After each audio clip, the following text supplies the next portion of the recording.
चलिए भी स्टार्ट करते हैं। आज हम लोग नेफ्रॉन के बारे में डिस्कस करेंगे।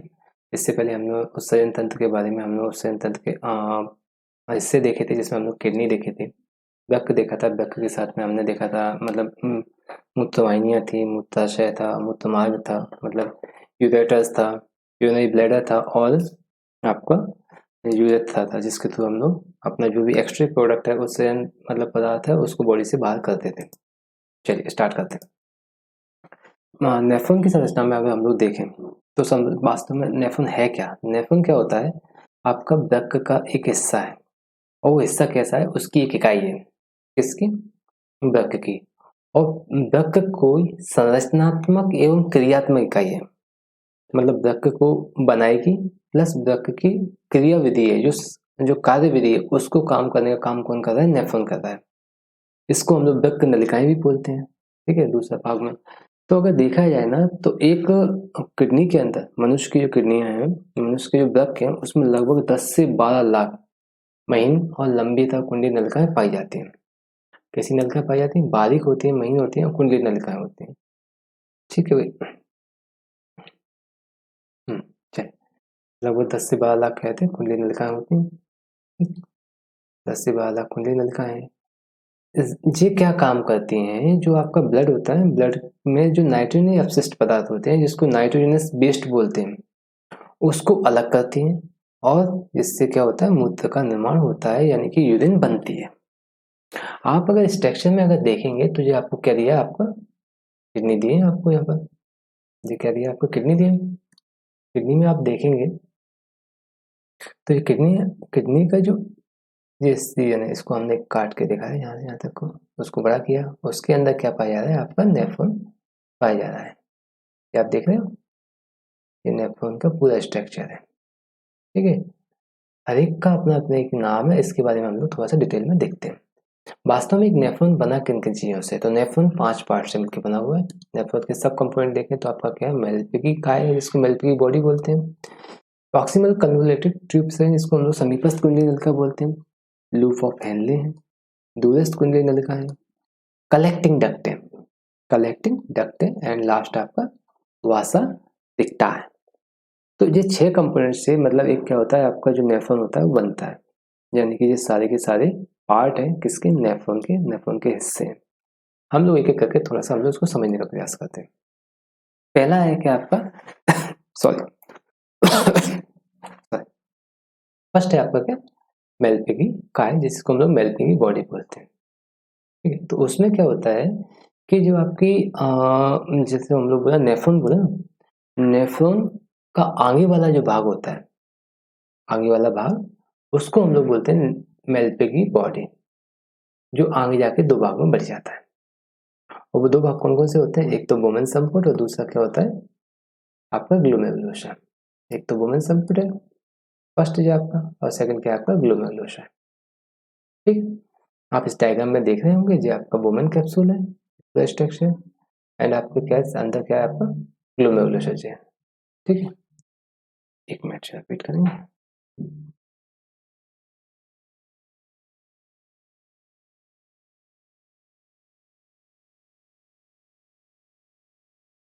तो इसमें क्या होता है? जो आपका मेलपिग बॉडी होती है वो आगे जाके क्या होता है? 2 भाग बनाती है, जिसमें आपका एक बोमेन कैप्सूल होता है, सेकंड क्या होता है? आपका ग्लोमेरुलोसा। अंदर वाला जो पार्ट है वो आपका क्या है? ग्लोमेरुलोसा होता है, जो रीजन जो आपका देख रहे हो जी। और बाहर वाला पार्ट क्या है? आपका बोमेन कैप्सूल है। इसको मैं आपको अलग कलर से दिखा देता हूँ। ये आपका क्या है? Bowman capsule. क्लियर?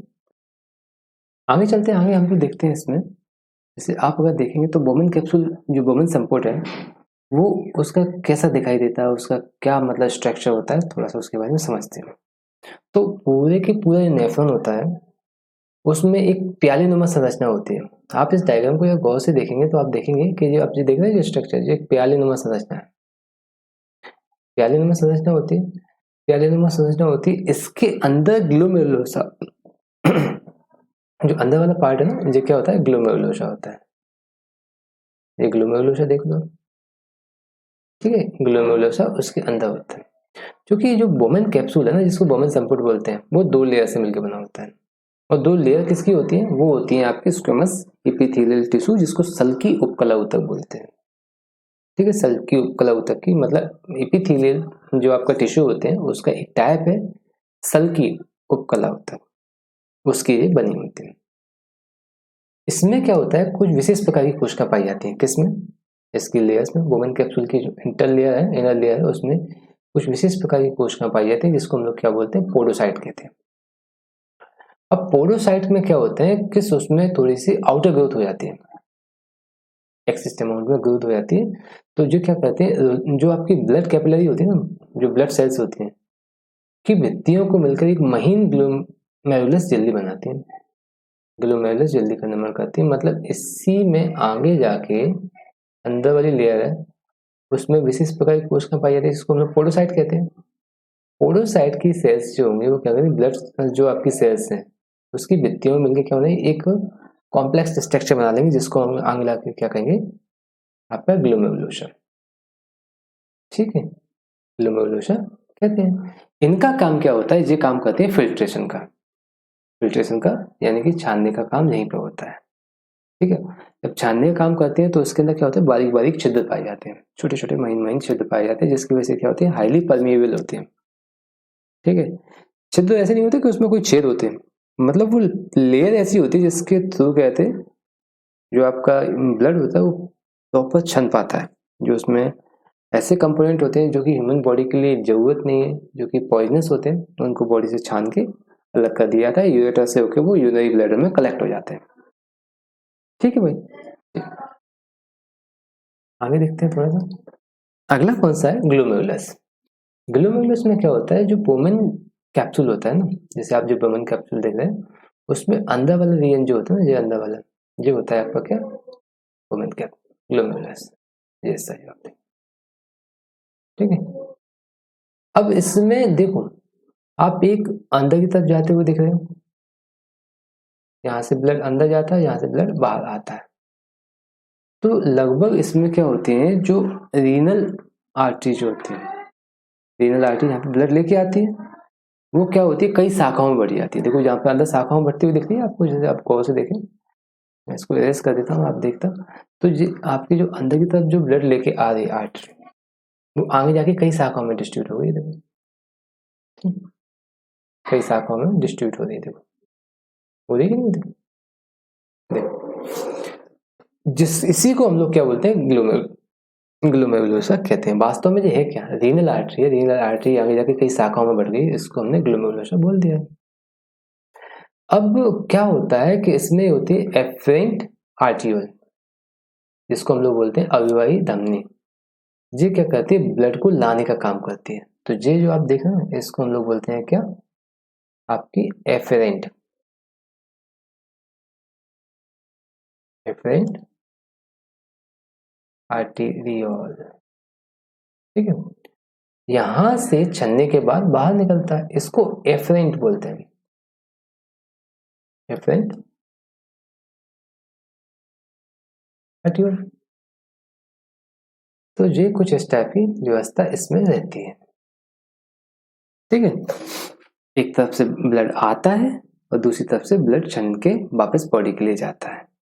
जो वेस्ट है उसको छान के कलेक्टिंग डक्ट द्वारा कलेक्ट करके उसको नीचे यूरेटरस के थ्रू कहते हैं यूरिनरी ब्लैडर में कलेक्ट कर लिया जाता है। ठीक है भाई, आगे क्या होता है, इसमें जो है इसका अगला हिस्सा वो कौन सा है आपका, समीपस्थ कुंडली नलिका, जिसको हम लोग बोलते हैं आपका प्रॉक्सिमल कॉन्वोल्यूटेड ट्यूब्स, ट्यूब्यूल्स भी बोल देते हैं। ठीक है, तो इसमें क्या होता है, जो आपका फिल्ट्रेशन का, जो फिल्ट्रेशन के बाद रीअब्जॉर्प्शन होता है ना, तो लगभग 2/3 पार्ट, 2/3 भाग यहीं पे एब्जॉर्ब कर लिया जाता है। और ग्लोमेरुलोसा की जो वॉल होती है ना, दीवार होती है, वो पीछे जाके एक लंबी मोटी एक कुंडली नलिका बनाती है। ठीक है, लंबी पतली और कुंडली नलिका बनाती है। वो बनी किसकी होती है, वो बनी होती है आपकी क्यूबिडल एपिथेलियल टिश्यू की, जिसको हम लोग घनाकार उपकला ऊतक भी बोलते हैं। क्या बोलते हैं, घनाकार उपकला ऊतक, इससे ढकी रहती है।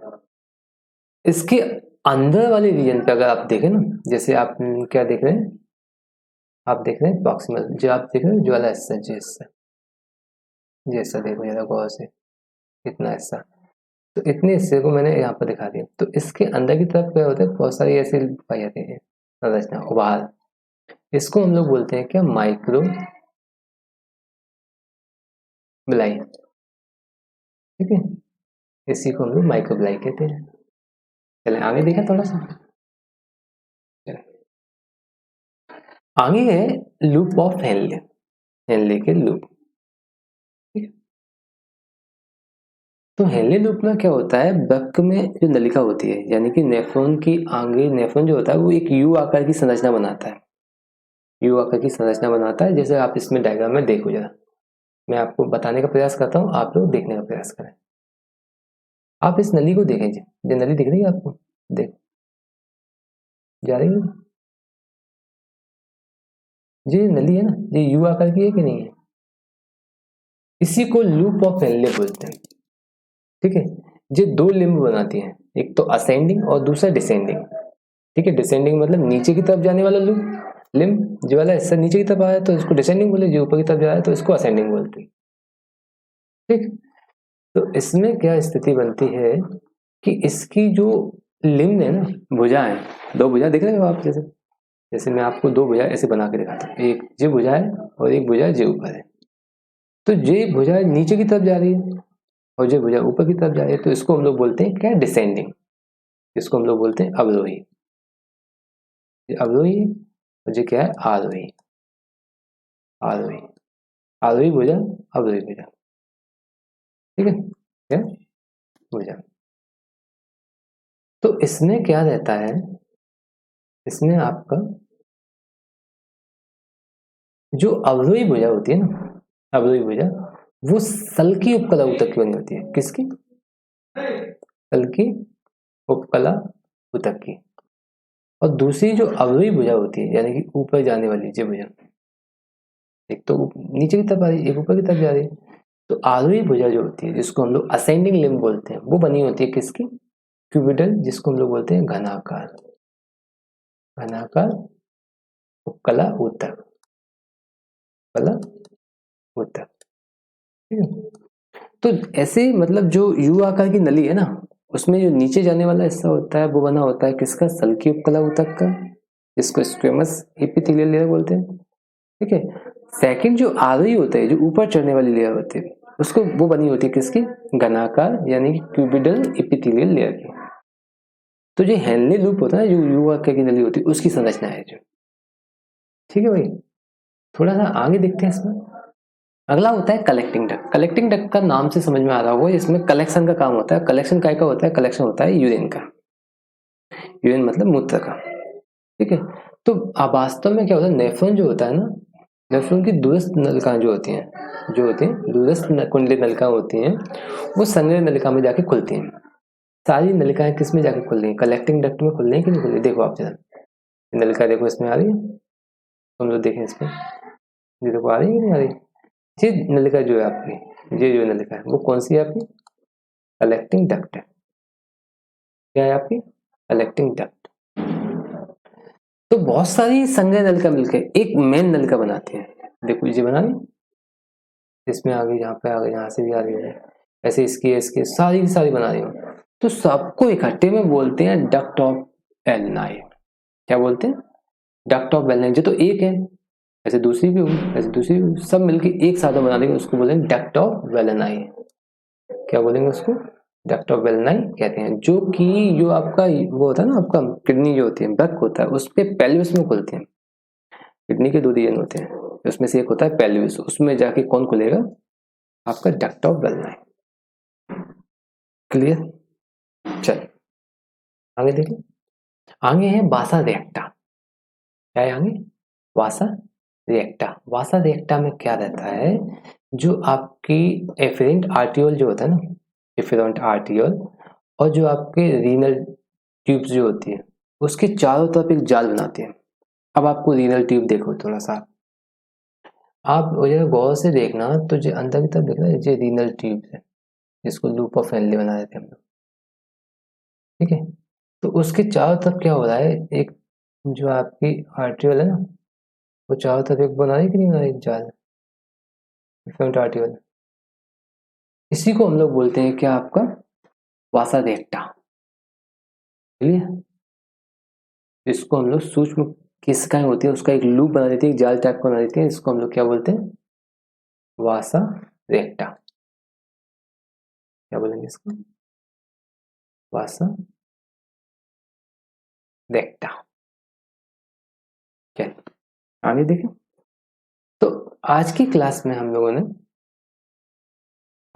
हमने देखा कि क्या एक नेफ्रॉन की संरचना होती है, नेफ्रॉन के कौन कौन से पार्ट होते हैं, और उसको हमने थोड़ा सा समझने का प्रयास किया। ठीक है। जिसमें हमने देखा कहते हैं मेलपिकी काय क्या है, समीपस्थ कुंडली नलिका क्या है, लूप ऑफ हेनले क्या है, दूरस्थ कुंडली नलिका क्या होती है, संघ नलिका क्या होती है, वासा रेक्टा क्या होता है। आगे की क्लास में यानी कि कल की क्लास में हम लोग देखेंगे कि यूरिन जो बॉडी के अंदर फॉर्मेशन होता है, यूरिन का फॉर्मेशन कैसे हो रहा है, कैसे यूरिन बन रही है, ठीक है, कैसे एब्जॉर्बेशन हो रहा है, तो वो प्रोसेस हम लोग कल की डेट में देखते हैं। आज की क्लास में आप लोग जुड़े उसके लिए बहुत बहुत धन्यवाद। आप लोग जुड़े रहिए बायोलॉजी विद जनक के साथ में। हम लोग कहते कोशिश कर रहे हैं ऐसा कहते हैं जिसमें हम लोग जो भी हम लोग डिस्कस करते हैं वो मतलब उन लोगों तक पहुंचा सकें जिनको ज़रूरत है, पढ़ना चाहते हैं और किसी कारण से वो नहीं पहुंच पा रहे हैं, नहीं पढ़ पा रहे हैं। चलिए, अगर समझ में आता है तो लाइक शेयर सब्सक्राइब अवश्य करें और जुड़ते रहिए। ठीक, थैंक यू।